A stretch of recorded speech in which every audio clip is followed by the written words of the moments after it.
Good morning. Good morning?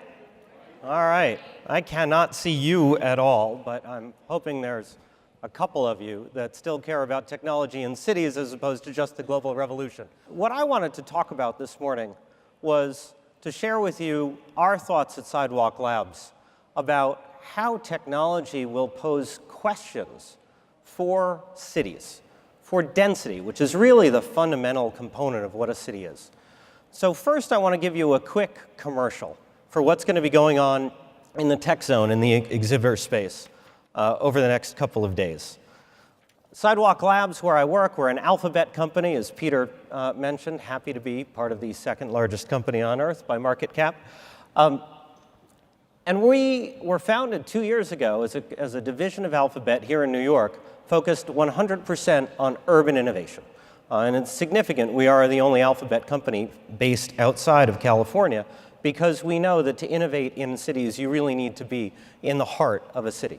Over the next couple of days, along with a number of other technology companies, we're going to be sharing some of our work around a number of areas. The first, my colleague Jacob Baskin, the engineering lead at Flow, which is a company we've started working on transportation technology, will share with you some of our work to help drivers find parking spaces.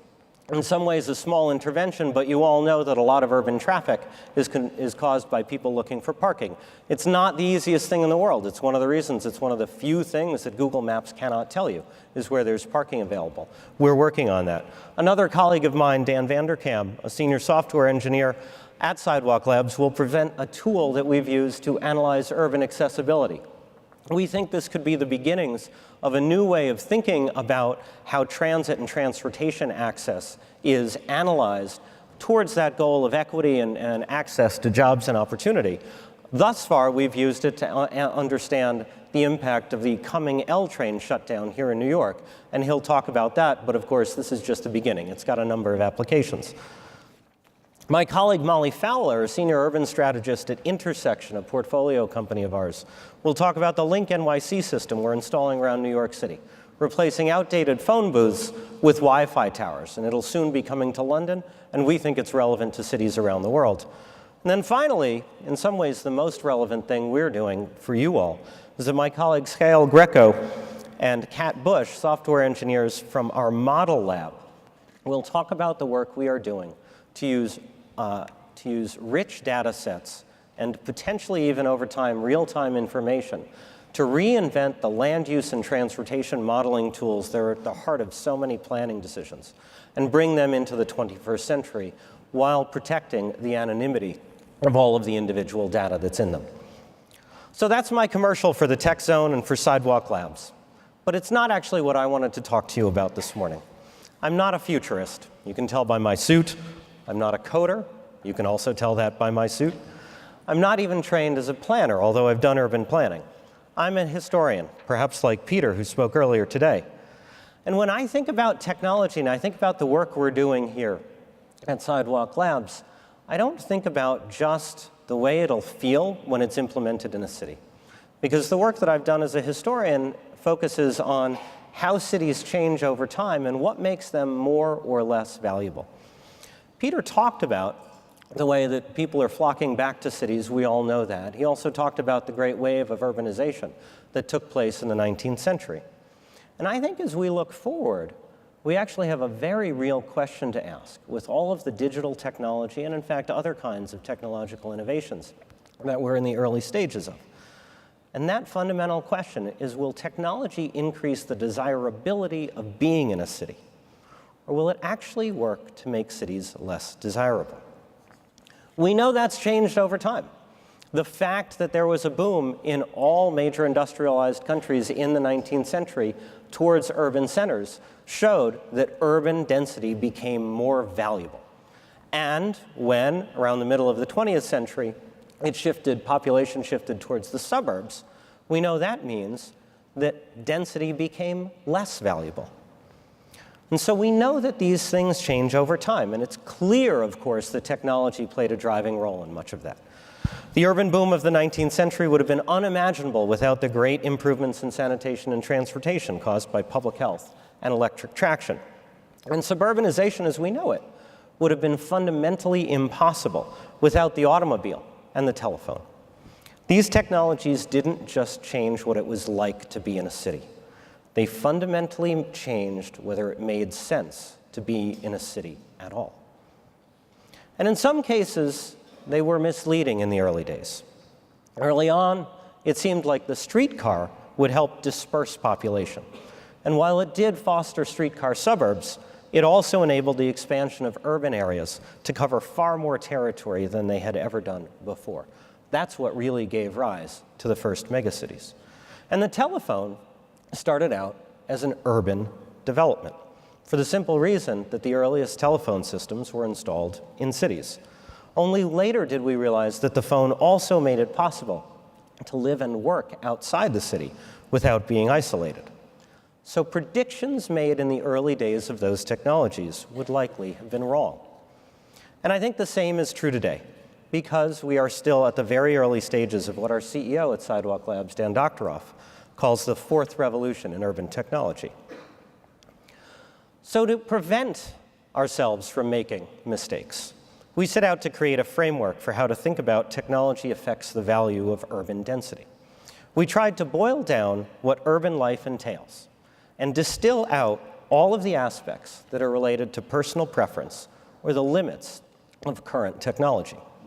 We found 6 attributes of density that are always present, but they change in value over time. The first is resource consumption. Quite simply, density enables greater resource efficiency for a given standard of living. This is because many of the things we consume, energy, water, even the amount of garbage we throw out, is driven less by our needs and our desires and more by the amount of space that we consume. So if we consume less space, which is to say we live in greater density, we inevitably consume less than someone in lower density of a similar standard of living. The second attribute is higher asset utilization. It's almost obvious. In a dense environment, anything, a taxi cab, a park, a dining table, will get used more often and by more people.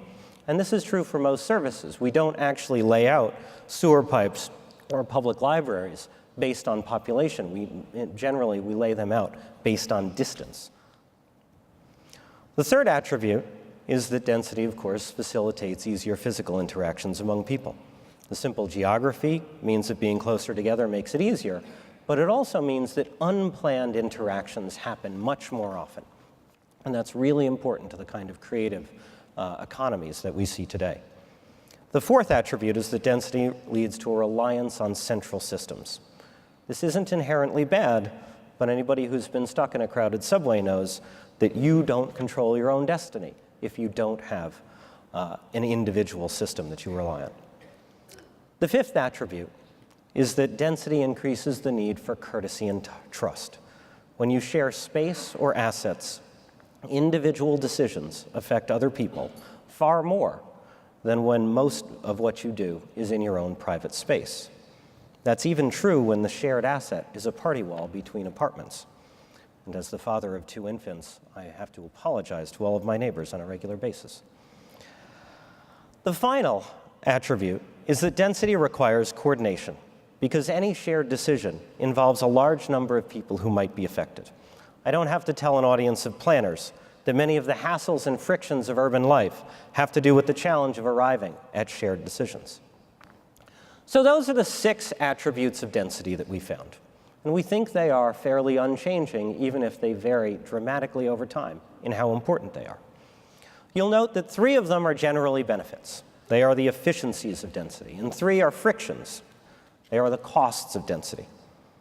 And our hypothesis is that the relative attractiveness of living in a city depends on how important the benefits and costs of densities are. Basically, they're balanced against each other. And when the benefits of density are more important than the costs, density becomes attractive and people move into cities. And when the costs of density are more important than the benefits, density becomes less attractive and people move out of cities. Let me give you an example of how this works. Think back to that advent of the telephone. In its earliest years, telephone equipment was extraordinarily expensive, so it was only installed in cities because that's where asset utilization was highest. So at first, The telephone made density more attractive because if you wanted the benefits of telephone service, you had to be in a city. And there's no question that urban life became more efficient as a result. Then telephones became more universal. Their costs went down as technology improved and manufacturing volumes went up. Government ensured that rural areas got phone service, and systems became highly regulated. All of a sudden, asset utilization wasn't that important anymore. And we realized that the telephone had undermined a large part of the value of physical interactions because you no longer needed to be in the same place to have a conversation. And the telephone became an agent of sprawl. Now, the telephone is pretty old technology at this point, but the same thing is happening today. We're all familiar with the way transportation network companies work, what you and I would generally call the Ubers of the world, but which could be Lyft or Didi or one of many other companies. And what they've done is really simple. They've digitized the physical process of hailing a taxi. Before digital technology, there was one obviously good way to hail a taxi: in person. That way, you could see for yourself what was available, you could make known what you wanted, and you could tell the driver directly where you were going. And while in most cities you could call a taxi by phone, you were at the mercy of dispatchers who always said that the car was 5 minutes away, and they said that every 5 minutes for 25 minutes, because you had no idea. And that's one of the reasons taxis worked really, really well here in Manhattan, where physical interactions made it easy to check availability by looking down the street. And asset utilization meant that a taxi driver could feel confident that just by cruising down the block, he'd pick up enough fares to make a day's pay. So what Uber, Lyft, and the others have done is take a physical interaction and replace it with a digital one. And while they've currently had their greatest impact in cities, what they've really done is taken a service that was only available where density was high and turn it into a service that works well in the midst of sprawl. So while right now TNCs are focused on urban areas due to asset utilization, I'd expect over time that they may well work against density by taking this urban convenience and making it universal. Similarly, we know that in a world where climate change is not only a reality, but is one that's increasingly impacting human life, cities currently have a huge advantage. New York, San Francisco, Vancouver, virtually every Western country, the large cities have a much smaller average per capita carbon footprint than the nation as a whole. And so in a big city, we use less of these kinds of power plants. And that's because the resource efficiency of density translates directly into lower greenhouse gas emissions. But it's easy to imagine a world where this switches, because before too long, the average suburban single-family home can be powered entirely by renewables, with a large solar roof powering the home, the car, and even the battery that will see the family through the night. Ironically, then, the resource efficiency of density may become a disadvantage, because solar power requires surface area, and tall buildings just don't offer enough surface area to power what's going on inside.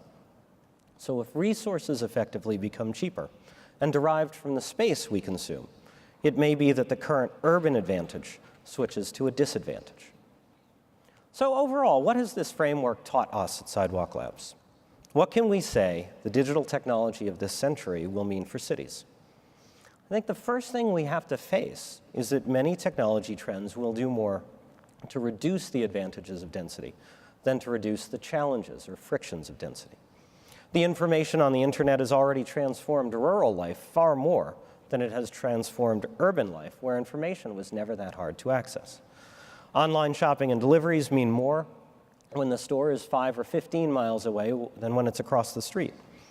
Better means of communication, from video conferencing to virtual reality, continue to eliminate the need for physical interaction, which is, of course, the ultimate benefit of being in a dense environment. Now, that doesn't mean that cities are doomed by any stretch. The most important advantage of density, that physical interaction, will always be there. And I'd argue that over time, those physical interactions get only more valuable as they get less necessary. If you don't have to go to the grocery store, shopping is an experience, and you want to do that in a walkable, pleasant urban environment rather than in a shopping center built around a parking lot. And if we don't have to be there in order to attend the meeting and hear the presentation, then in fact the relative value of the casual conversation or the unexpected interaction becomes more valuable. And that's best happens in density. But the question that remains is whether the value of density will outweigh those disadvantages of density. And here is where I'm not sure how technology will play out. Technology clearly has the potential to dramatically reduce the bad frictions of urban life. With big data, computer intelligence, location tracking, we can imagine central systems that are far more efficient and offer far greater performance than they do today. It could be the case, it should be the case, that transit becomes better, cheaper, and more responsive, that central utilities decline in cost, and that we find ways to share or centralize new things, ranging from the legendary drill that everyone has and nobody really ever uses very much, to dining rooms. We can also imagine that technology can help increase trust and courtesy. We know that data and computer vision enable huge leaps in security and can help ensure that police treat citizens professionally. We can imagine things like using noise monitors to enforce nuisance ordinances, or perhaps even cancel out noise, thereby reducing the number of complaints people have about their neighbors. And we know that technology can help reduce coordination costs, whether it's among opinions or among drivers. But there are three real questions that I think will determine whether today's wave of technology will wind up increasing density or reducing it. And I think you will all play a significant role in answering these questions. Because they have to do with planning. They have to do with how our cities evolve. The first of these is the very real challenge of integrating the digital and the physical. We can't actually add digital layers to our cities until we ensure that those digital layers are connected to the physical world. They must have a physical presence. And whether these are bike share docks, or Wi-Fi kiosks, or universal broadband, or transit centers, or even parking spaces for the Uber cars, we are likely to find that updating dense areas to incorporate technology will require acts of traditional urban change, seeking variances, getting permits, pouring concrete, which is something that you as planners will have to deal with. The second question is whether we will be able to do the right kind of development to take advantage of future technology. We've all been schooled, for example, in the value of transit-oriented development. We know that density should be around those fixed transit stops. But what happens when transit evolves into an on-demand system, where almost everywhere could be a transit stop? Or even better, what happens when people who live in places with densities of 10,000 people per square mile, 9, 8, even 7,000, what we might consider a higher density suburb, people in those places might decide they don't need to own a car anymore. And that means that we can think about new urban models. We can think about planning medium density areas that don't have as many concerns about parking. They don't have as many concerns about traffic congestion, but they're walkable and they're designed not to be auto-dependent. They'll feel like cities. They might even feel a bit, in some ways, to a planner like Manhattan, but they'll actually have that feel of a place like a Palo Alto or a place like an Alexandria. And in fact, the good news there is that more Americans would rather live in those kinds of densities than in Manhattan densities. And that's a reality that I think planners both need to and have the potential to take great advantage of. But the third question, I think, is the far more important one. I'm less worried about getting the bike racks installed and doing the planning for the 7,000 person per square mile non-auto-dependent neighborhood. I think those things will come. But where I think the real question will be is whether the cities of today can adjust to the technologies of tomorrow quickly and wisely. There's no question that there are ways to revolutionize transit and power grids and policing, and even, for example, community boards and neighborhood groups. But making those changes will require community decisions and political decisions. And often they'll require government to be a partner to business and to be a leader in implementing technology. And we know that that is hard. As planners, you know that not every proposal that a developer makes is good for your community, even though they will always tell you it's the best thing that's ever happened to your town. And some community groups and some political leaders will inevitably fall for those bad ideas. And you know that not every change is bad. Not every proposal's got a self-interested motive. And even though entrenched interests will tell you that virtually any change you make can only make things worse. Some community groups and some political leaders would rather let cities stagnate than challenge those naysayers. And so it's often easier to prevent change than it is to make it. And this is, of course, where I think you as planners come in. As planners, your job is generally to arbitrate, to use your professional judgment to discern the good changes from the bad and help move the good ones through quickly. And you know that is not easy. But to me, that is the challenge of urban technology. Because there's no question that technology will reduce the value of many of the efficiencies of density, even as they make urban life more convenient. But the speed and the wisdom with which we use technology to reduce the frictions of density will, I think, determine whether digital technology ultimately makes density more or less valuable. And so I leave you this morning with a request. Please come to the Tech Zone. Please educate yourselves on how digital technology is evolving and how it is going to change cities, or to be more accurate, how it has the potential to change cities. Because the future is not only made in the companies of Silicon Valley. The future of urban technology is going to be made in the interactions between the technology developers, the companies developing the technologies, and the communities that will either embrace or fall prey to or reject change. And that's a question that I think you have to play a leading role in. We at Sidewalk Labs are dedicated to the idea that technology can make cities better, that we can tackle these difficult problems of coordination, that we can make central systems work better despite the entrenched interests. We can make things better for the unions. We can make things better for the community groups. Technology will have an overall benefit. But it's not inevitable, and it won't be just the wholesale adoption of urban technology.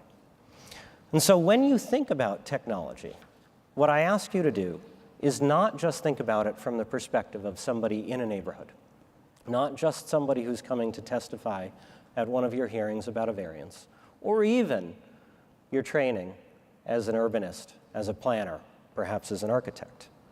What I would ask you to do is think about these technologies from the perspective of somebody who is migrating in the latter half of the 19th century, or beginning a family shortly after World War II. What will these technologies do to the decision about whether density is attractive or not? Because that, I think, is where we will answer the question of whether technology will make cities better and more attractive, or whether they will actually reduce the demand for cities and revert to sprawl. Because I think the future is in all of our hands. It's not an inevitable force. But what is really important is that you all consider yourselves not just planners, but technologists and equal partners in this fourth urban technological revolution. Thank you.